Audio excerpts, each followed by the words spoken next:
So last type of ratios that we have to cover is valuation ratios.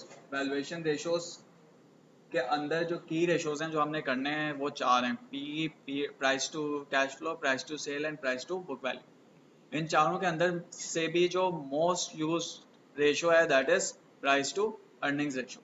So it is the most used ratio or most practical ratio you can say. So our focus will be on PE for this reading. हम चारों की definitions और ये formulas पढ़ेंगे, but our focus will be on PE. So price to earnings is price per share divided by earnings per share. Price to cash flow is price per share divided by cash flow per share. Price to sales is price divided by sales, and price to book value is price divided by book value per share. So अगर आपके पास किसी भी company के earnings हो तो आप उस earnings को किसी एक स्पेसिफिक नंबर से मल्टीप्लाई करा के उसकी प्राइस निकाल सकते हैं। So for example you can say कि इस कंपनी की जो प्राइस है that should be 10 times of its earnings. So वो 10 जो होगा वो पीई हो जाएगा। या अगर एक और कंपनी है यू से कि इस कंपनी की जो प्राइस है that should be 20 times its earnings, so 20 would be its PE. So PE would simply be a relationship और would simply be a ratio between price and earnings, कि price कितने times of earnings होनी चाहिए। ये आप decide कैसे करेंगे PE कितना होना चाहिए, उसके कोई भी रीजंस हो सकते हैं। So for example you can look at the past और हिस्टोरिकल पी, के हिस्टोरिकली इसका पीई कंपनी का फॉर एग्जांपल 15 रहता है तो आ जस्टिफाइड पीई इज 15। और you can look at the industry average, for example industry average is 20 so it should be 20। और you can look at the regional averages, के regionally जो है वो इस इंडस्ट्री के अंदर पीई रेशियो 10 होता है तो इट शुड बी 10। सो किस तरह करेंगे, क्या क्राइटेरिया होगा, there can be many criteria and it varies from analyst to analyst. So कोई एनालिस्ट जो है वो हिस्टोरिकल रेफरेंस लेगा, कोई और एनालिस्ट जो है वो प्रॉब्ली इंडस्ट्री का रेफरेंस लेगा, और कोई और एनालिस्ट हो सकता है कोई भी रेफरेंस नहीं ले और खुद ही से एक रेशो अपने दिमाग में बना ले कि इसका रेशो इतना होना चाहिए based on its future growth और बेस्ड ऑन इट्स प्रॉफिटेबिलिटी और based on the overall company. एक तरीका जो यूज होता है क्वाइट ऑफन प्रैक्टिकली ग्लोबली वो ये भी हो सकता है कि which is I think one of the most appropriate methods is कि आप कंपनी का हिस्टोरिकल पीई देखें कि हिस्टोरिकली पीई कितना रहा। So you will have a chart for historical PE, for example last 3 years. Then आप उसका कोई भी क्लोज कंपैरेटर्स और इंडस्ट्री लें और इंडस्ट्री का देखें कि हिस्टोरिकली कितना पीई रहा इंडस्ट्री का या क्लोज कंपैरेटर का। सो वो भी कोई ना कोई पीई रहा होगा, फॉर एग्जांपल उसका ग्राफ भी आपके पास आ जाएगा इस तरह से कुछ। देन यू फाइंड आउट के हिस्टोरिकली जो है वो कंपनी इंडस्ट्री के अगेंस्ट कितने प्रीमियम या डिस्काउंट पे रही है। सो फॉर एग्जांपल जब कंपनी का पीई 20 था तो इंडस्ट्री का था 15, सो कितना प्रीमियम हो गया 20 divided by 15 minus 1, that is approximately 33% of premium. जब कंपनी का लेट से पीई 10 था तो इंडस्ट्री का पीई था 5, तो कितना प्रीमियम हो गया 100% प्रीमियम। सो आप कैलकुलेट करें कि हिस्टोरिकली कंपनी कितने प्रीमियम पे रही है।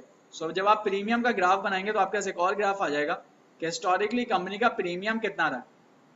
It might be at some point it might be 20%, at some point it might be 40%, at some point it might be 10% or whatever. So आपके पास एक ग्राफ आ जाएगा कि हिस्टोरिकली प्रीमियम कंपनी का कितना रहा है अगेंस्ट दी इंडस्ट्री। फिर आप उस प्रीमियम का एक एवरेज ले लें। So when you take an average you will have a straight average कि इस पूरे का एवरेज कितना है। So let's say you find out कि average premium is 15%, which means के हिस्टोरिकली ओवर 5 इयर्स कंपनी हमेशा इंडस्ट्री से 15% के प्रीमियम पे रही है। कंपनी का पीई जो होता है वो इंडस्ट्री से 15% ज्यादा होता है। सो फिर आप क्या करेंगे कि इंडस्ट्री का करंट पीई लेंगे कि अभी इंडस्ट्री का पीई कितना है। फॉर एग्जांपल इंडस्ट्री का पीई है 10 और फिर आप उस पर ये प्रीमियम ऐड करेंगे 1.15 and then you will use the resultant PE. So industry का पीई 10 है, आपको पता है कि कंपनी जो है वो इंडस्ट्री से 15% के प्रीमियम पे रहती है। सो आप 15% से इंडस्ट्री का पीई बढ़ा देंगे तो आपके पास कंपनी का एक जस्टिफाइड पीई आ जाएगा and then you can use it for pricing. इस पीई को आप मल्टीप्लाई करेंगे जब ईपीएस से तो आपके पास आ जाएगी कंपनी की प्राइस या वैल्यू।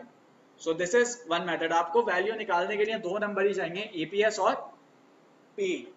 और P जो है उसका कोई भी जो है वो डिसाइडेड फॉर्मूला नहीं है जस्टिफाइड P निकालने का।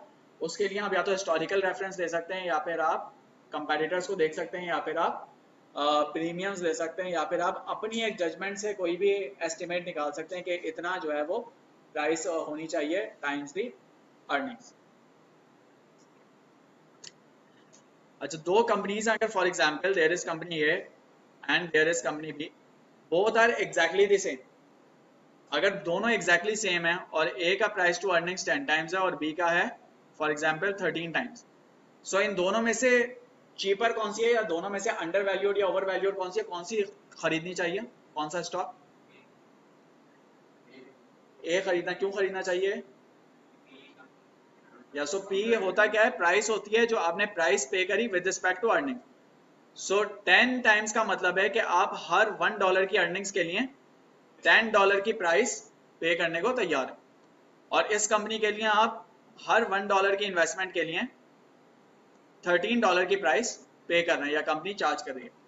सो lower the price better it is. So अगर दो कंपनी एग्जैक्टली सेम है तो you will buy the company और you will invest into the company that has lower price to earnings ratio. क्यों? क्योंकि उसकी price with respect to earnings कम है। So you will invest into the company that has lower price to earnings ratio if both are exactly the